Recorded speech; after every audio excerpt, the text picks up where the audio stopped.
आज हम इतने इंपॉर्टेंट टॉपिक पे बात करने वाले हैं जिसके कारण पूरी दुनिया सहमी हुई है, डरी हुई है, थ्रेट में है, इनसिक्योरिटी में है। हम कोरोना के बारे में बात नहीं करने वाले, सो डोंट मिसअंडरस्टैंड मी। हम उसके बारे में बात करने वाले हैं जिसको कोरोना ने थ्रेट में और इनसिक्योरिटी में ला रखा है।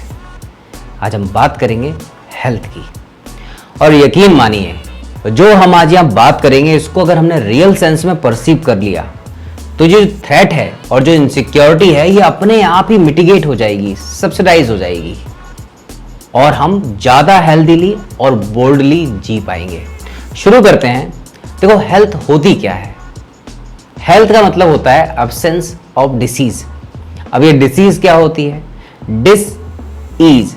अगर हम किसी भी तरीके से डिस्कंफर्ट में हैं, ईज में नहीं है, कोई भी कारण हो सकता है, मेंटल प्रॉब्लम्स हो सकती हैं, हमारी फिजिकल प्रॉब्लम्स हो सकती हैं, या ऐसी कोई प्रॉब्लम हो सकती है जिससे हम एनर्जेटिक फील नहीं कर रहे हैं। ये सारे कॉजेस एक ही तरफ इशारा करते हैं कि हम एक अच्छी या बेटर हेल्दी सिचुएशन में नहीं है। So this is very important, we understand it. अब हम जो बात करेंगे यहाँ पे उसको थोड़ा सा डीप में जाके समझेंगे, तो हमें सबसे ज्यादा जरूरी है उस कनेक्शन को समझना, जो कनेक्शन हमारी हेल्थ को, फिजिकल हेल्थ को, साइकोलॉजिकल हेल्थ को और स्पिरिचुअल हेल्थ को इफेक्टेड करती है। हम यहाँ पे थोड़ा सा इसको रिप्रेजेंट करने की कोशिश करते हैं। इस सर्कल से हम रिप्रेजेंट करते हैं अपनी फिजिकल हेल्थ को। एक सर्कल और बना लेते हैं, इसको हम बोल देते हैं अपनी साइकोलॉजिकल हेल्थ। साइकोलॉजी जिसमें हमारे थॉट्स आते हैं, इमोशंस आते हैं, और एक तीसरा सर्कल और बना लेते हैं, ड्रॉ कर लेते हैं। इसको हम नाम दे देते हैं स्पिरिचुअल हेल्थ। एक्चुअली बेसिकली हम नाम नहीं दे रहे हैं, ये पूरे के पूरे डायमेंशन है एक हेल्दी लाइफस्टाइल के। अब जो हम फिजिकल हेल्थ की अपनी बात कर रहे हैं, फिजिकल हेल्थ से हम क्या समझते हैं? फिजिकलिटी। फिजिकलिटी का मतलब जो चीजें हमें दिखती हैं, जिनको परसीव कर सकते हैं, जिनको महसूस कर सकते हैं, वो सारी चीजें फिजिकलिटी में आती हैं। और अगर थोड़ा सा और टेक्निकल होकर बात करें तो हम ये भी कह सकते हैं जितने हमारे जो 5 सेंसेस हैं, हमारे 5 सेंसेस जिन जिन चीज़ों को परसीव कर सकते हैं, दे कम अंडर फिजिकलिटी, और ये फिजिकलिटी ही हमारी फिजिकल हेल्थ को इफेक्टेड करती है। तो this is very important, we understand it. अब यहाँ पे देखो हमारी फिजिकल हेल्थ में क्या क्या इन्वॉल्व होता है। फिजिकल हेल्थ में हमारा शरीर इन्वॉल्व होता है। शरीर कैसे बनता है हमारा शरीर अगर देखा जाए, थोड़ा सा भी अगर माइक्रो स्टडी करें तो छोटी छोटी कोशिकाओं से बनता है, सेल से बनता है। ये सेल्स अपने आप में सेल्स नहीं है, ये बैटरीज हैं, और इन बैटरीज का आपस में जुड़ा रहना भी एक बहुत ही ज़्यादा रहस्यमयी घटना है, बहुत मिस्टीरियस इंसिडेंस है, क्योंकि अलग अलग सेल्स एक दूसरे से जुड़ी हुई हैं, और यही सेल्स, कुछ सेल्स हमें अलाउ करती हैं कि हम देख सकें, यही सेल्स हमें अलाउ करती हैं हम चीज़ों को सेंसेशन महसूस कर सकें, स्मेल कर सकें, ब्रीथ कर सकें, चीज़ों को कंज्यूम कर सकें। ये सेल्स ऐसा स्ट्रक्चर बना लेती हैं that is very very sophisticated. इन सेल्स का क्या होता है? अपना एक स्ट्रक्चर होता है, मतलब इनका माइनस और प्लस वोल्टेजेस करके एक सेल मेम्ब्रेन वोल्टेज होता है। ये सेल मेम्ब्रेन वोल्टेज का मतलब यह है कि इन सेल्स में क्षमता है, हम इनको बैटरी बोलना है तो इनका मतलब इनके पास क्षमता है आपको अलाइव रखने के लिए, आपको एनर्जी देने के लिए, आपकी बॉडी को, माइंड को और ज़्यादा हेल्दी फील कराने के लिए, क्योंकि ये ताकतवर होंगी जो करोड़ों ट्रिलियन सेल्स हैं। ये ट्रिलियन सेल्स पावरफुल होंगी तो आपका फिजिकलिटी भी अच्छी रहेगी, बॉडी, ब्रेन, माइंड और एनर्जी का फ्लो भी ज़बरदस्त होगा। ये बात यहाँ पे डिस्कस करनी इसलिए ज़रूरी थी क्योंकि यहाँ से हम एक बहुत इंपॉर्टेंट चीज़ को कनेक्ट करने वाले हैं। वो इंपॉर्टेंट चीज़ क्या है कि लाइफ में केवल हमारे पास 2 ही चीजें होती हैं, इसके अलावा कुछ होता नहीं। वो 2 चीजें क्या होती हैं लाइफ में? एक तो हमारे पास होता है टाइम, और दूसरा एनर्जी। टाइम और एनर्जी के अलावा हमारे पास कुछ भी नहीं है, जिसमें से एक चीज हमारे कंट्रोल में, क्या हम उसके बारे में सोच भी नहीं सकते। This is continuously moving moving moving, और जो चला गया वो वापस नहीं आता। तो हम सबकी लाइफ में हमारे पास है लिमिटेड अमाउंट ऑफ टाइम। अब इसी टाइम में हमारी एनर्जी का फ्लक्चुएशन होता है, ऊपर जाती है, नीचे जाती है। ये जो एनर्जी का फ्लक्चुएशन होता है यही हमारी बॉडी को, हमारे माइंड को परेशान करती है। यही कारण है सारे डिस्कम्फर्ट का हमारी लाइफ में, सारे अनइजीनेस का, सारी डिसीजेस का, चाहे वो मेंटल डिसीजेस हो या फिजिकल डिसीजेस हो। सो दिस इज वेरी इंपॉर्टेंट। तो हमने क्या समझा कि हमारी बॉडी में एनर्जी का फ्लो कहां से शुरू होता है? एक छोटी सी सेल से, जो सबसे छोटी यूनिट है हमारी बॉडी की। ये जो बैटरी है, अगर इसको प्रॉपर सप्लाई मिल रही है, अगर सोचो आपकी बॉडी में जो एनर्जी सोर्स है अगर वो प्रॉपर है, फ्री फ्लो है, बेटर इंटरकनेक्टेड है, तो क्या आपकी लाइफ में डिसीजेस आएंगे? मतलब ही नहीं बनता। क्योंकि ये जो आपका ट्रिलियन ऑफ सेल्स का जो सेलुलर स्ट्रक्चर है आपकी बॉडी, ये हमेशा हेल्दी रहेगी अगर एनर्जी प्रॉपर है। आपका माइंड भी, आपकी साइकोलॉजी भी पूरी तरीके से हेल्दी रहेगी। लेकिन प्रॉब्लम कहां शुरू होती है? इसी प्रॉब्लम के लिए तो हमने ये वीडियो आज का डिस्कस करने के लिए बनाया है। प्रॉब्लम कहां से शुरू होती है कि हमारी लाइफ में एनर्जी के सोर्सेस कहां हैं। इस सेल को जिंदा रखने के लिए, इस सेल को लॉन्जेविटी देने के लिए, इस सेल को रोबस्ट बनाने के लिए, जिससे ये प्रॉपर आपकी बॉडी में एनर्जी को सप्लाई कर सके, जिससे आपको जो भी टाइम मिला है अपनी जिंदगी में जीने के लिए, उसको आप बेहतर तरीके से, एक्सुबरेंट तरीके से जी सकें, डिप्रेशन में ना जिए। ये बहुत इंपॉर्टेंट है इस चीज को समझना। अब हमने ये तो समझ लिया कि टाइम तो हमारे कंट्रोल में नहीं है, लेकिन इस टाइम में एनर्जी हमारे कंट्रोल में रह सकती है और उसको रखना भी चाहिए। अब हमारी जो सेल है, जो बैटरी है, हमारी बॉडी की जो बैटरीज हैं छोटी छोटी, इन बैटरीज को एनर्जी कहां से मिलती है? ये बैटरीज कैसे चार्ज होती हैं? इनको आगे समझने से पहले मैं अल्बर्ट आइंस्टीन का एक स्टेटमेंट लेना चाहता हूं। अल्बर्ट आइंस्टीन ने एक बार एक बात कही थी, बहुत पहले। उन्होंने तब कह दी थी ये बात जब हम सोच भी नहीं सकते थे कि जो फ्यूचर ऑफ मेडिसिन है, जो भविष्य की जो दवाइयां हैं, वो मेडिसिन होंगी फ्रीक्वेंसीज की। मतलब आपकी जो बॉडी में जो सप्लाई हो रहा है ना करंट, जो बैटरी के थ्रू, ये फ्रीक्वेंसीज ही मेडिसिन की तरह काम करेंगी आपकी बॉडी में। और ये आपको दिखती नहीं है और इनका कोई देखने का प्रयोजन भी नहीं है, मतलब किसी तरीके से आप देख भी नहीं सकते। ये बिल्कुल वैसे ही है जैसे आप इलेक्ट्रिक वायर देख सकते हैं लेकिन उसके अंदर का करंट नहीं। वैसे ही ये बैटरीज हैं जो आपकी बॉडी में एनर्जी को सप्लाई करती हैं, जिनको हम मेरिडियन भी बोलते हैं या नाड़ी तंत्र भी बोलते हैं, जिनके थ्रू ये एनर्जी फ्री फ्लो होती है। अब प्रॉब्लम कहां से शुरू होती है, ये बात समझनी बहुत इंपॉर्टेंट है, क्योंकि ये तो हम बेसिक तो समझ गए कि इस टाइम में हम अपनी एनर्जी को अप कैसे रखें। देखो, अब यहां पे गौर से देखो और एक चीज समझने की कोशिश करो कि आपकी जिंदगी में कोई भी चीज, चाहे वो एनर्जी हो, फ्रीक्वेंसी हो, वो कहां से आता है? कोई भी चीज कहां से आता है? बाहर से ही तो आता है। आप जो भी कंज्यूम कर रहे हो, जो भी आपके सोर्सेस हैं, आपकी बॉडी को चलाए रखने के लिए, इसको एनर्जी देने के लिए, छोटी छोटी कोशिकाओं को जीवित करने के लिए जो एनर्जी मिलती है वो कहां से मिलती है? एक तो हो गया आपका फूड, आपको फूड से मिलती है।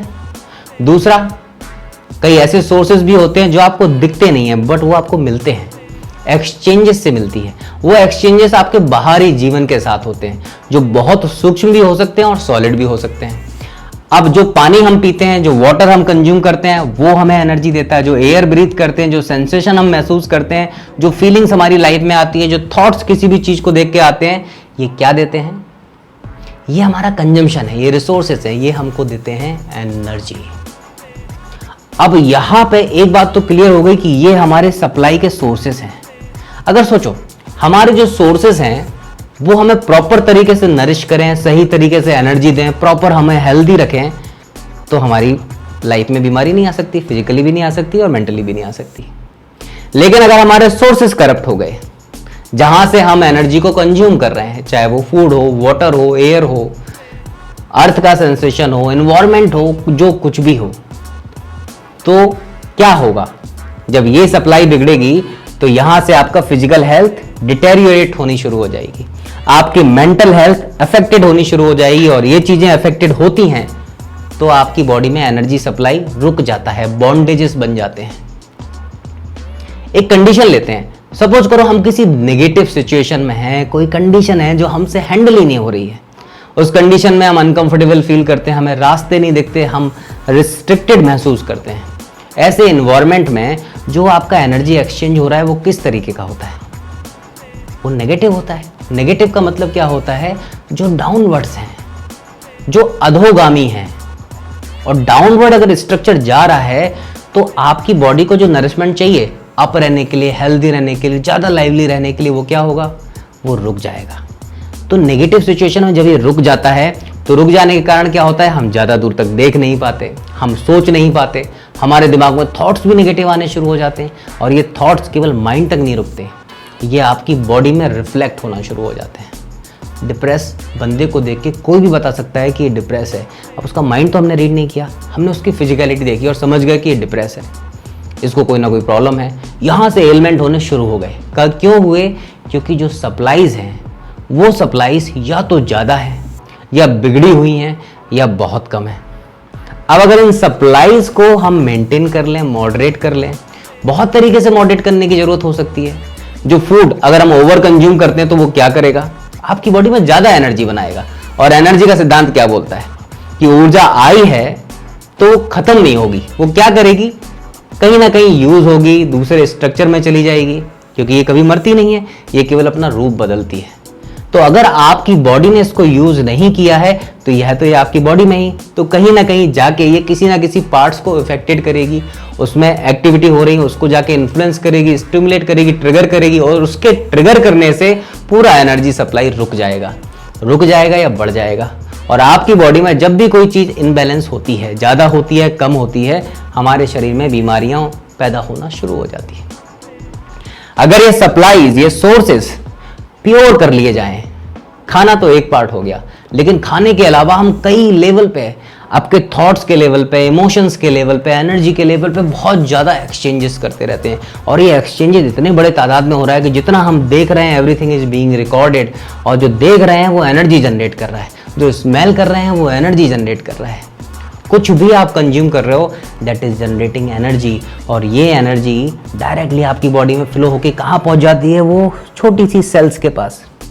और ये सेल्स अगर इफेक्टेड हुई, ज़्यादा एनर्जी मिली तो क्या होगी? बैटरी ड्रेन हो जाएगी। कम एनर्जी मिली तो बैटरी फंक्शन नहीं करेगी। तो अगर ये रिचार्ज नहीं होंगे, ज़्यादा लॉन्गेविटी नहीं होगी, तो हमारी बॉडी की एक्टिविटीज डेफिनेटली रुकने वाली है। सिंपल सा फ्लो है सप्लाईज का। अगर ये सप्लाईज, ये एनर्जी के सोर्सेस हम अगर प्योरीफाई कर लें तो हमारी बॉडी में ब्लॉकेजेस नहीं बनेंगे, बॉन्डेजेस नहीं बनेंगे, बंध नहीं बनेंगे, और बंध नहीं बनेंगे तो सप्लाई प्रॉपर होगी, हम ज़्यादा हेल्दी रहेंगे, ज़्यादा एनर्जेटिक रहेंगे। आप 2 दिन के लिए केवल अपनी सप्लाईज कंट्रोल करने की कोशिश करो। सप्लाई मतलब सिचुएशन भी कंट्रोल करने की कोशिश करो कि किसी सिचुएशन में आपको नेगेटिव फील हो रहा है, you are not feeling energetic, उस सिचुएशन से अपने आप को दूर रखो, या किसी तरीके से ऐसे कंट्रोल करो कि आप हैप्पी हो जाओ, अपलिफ्टेड हो जाओ। क्योंकि डाउनवर्ड जाने में, लो हो जाने में तो डेफिनेटली हमें फर्क पड़ने वाला है। तो उस सिचुएशन को हम कंट्रोल कर सकते हैं, उस थॉट प्रोसेस को हम कंट्रोल कर सकते हैं जो हम सोच रहे हैं, उन इमोशंस को कंट्रोल कर रहे हैं जो हमारे दिमाग में चल रहा है। कंजम्पशन कई लेवल पे होता है। थॉट प्रोसेस कैसे आती हैं? सिचुएशन को देख के, कंपैरिजन को करके, एम्बिशन से आती हैं, एक्सपेक्टेशन से आती हैं, फेल्योर से आती हैं, दूसरों को देख के आती हैं, उनकी बिलोंगिंग्स को देख के आती हैं, उनके अचीवमेंट्स को देख के आती हैं। कोई ना कोई कारण जरूर रहता है, और अगर ये जनरेट होता है तो इट जनरेट्स एनर्जी, और जहाँ पे आपका अटेंशन जाता है वहीं पे एनर्जी फ्लो होना शुरू हो जाता है। अब ये नेगेटिव भी हो सकता है, पॉजिटिव भी हो सकता है। We need to keep it balanced. और ये बैलेंस कब रहेगा? जब सप्लाईज पे कंट्रोल करेंगे। अगर ये सप्लाईज जो आउटसाइड वर्ल्ड से आपकी ज़िंदगी में आ रही हैं, उनको आपने कंट्रोल नहीं किया, उनकी सप्लाईज को आपने उस लेवल पे नहीं रखा जो आपकी बॉडी की एक्चुअल रिक्वायरमेंट है, आपकी माइंड की एक्चुअल रिक्वायरमेंट है, तो ये डेफिनेटली आपकी साइकोलॉजिकल हेल्थ और फिजिकल हेल्थ को इफेक्टेड करने वाली है। अगर ये सप्लाईज हम कंट्रोल कर लें किसी तरीके से, कुछ भी हो सकता है, कोई इम्पैटस हो सकता है, कोई डिवाइस हो सकती है, कोई और स्ट्रक्चर हो सकता है, एनवायरनमेंट हो सकता है, टेम्पल्स हो सकते हैं, कुछ प्रैक्टिसेस हो सकती हैं जो हमारे एक्शंस को, हमारे थॉट्स को, हमारी फीलिंग्स को और हमारी एनर्जीज को कंट्रोल कर सके। अगर ये बैलेंस बन जाता है, ये साइकिल अगर फ्री फ्लो से चलती रहती है, देयर इज नो वे कि कोई भी एनर्जी, कोई भी वायरस आपको इफेक्टेड कर सके। It gives you immunity that protects you, या आपके पूरे के पूरे लाइफ में एक प्रोटेक्शन, एक एरिना बना देती है जो कभी भी किसी को पेनिट्रेट नहीं करने देती। मैं ये सारी बातें इसलिए बोल पा रहा हूँ क्योंकि I have been severely sick for the last 3 years, और 3 साल में I have realised this thing only कि व्हाई आई बिकेम और फेल सिक। सिकनेस का कारण केवल आउटसाइड सप्लाईज था, और सप्लाईज बहुत तरीके की हो सकती है। हो सकता है अगर ये स्ट्रक्चर आपको समझ में आया है तो lot of change can be made, और वो चेंजेस आपकी पूरी की पूरी लाइफ को इफेक्टेड करेंगे, और you can live healthy life, better life, energetic life with the exuberance and the happiness you deserve. आज के लिए इतना ही. I hope it makes sense. अगर कुछ भी आपको फर्क पड़ा हो, समझ में आया हो, let me know by commenting below. आज के लिए इतना ही। Thank you so much.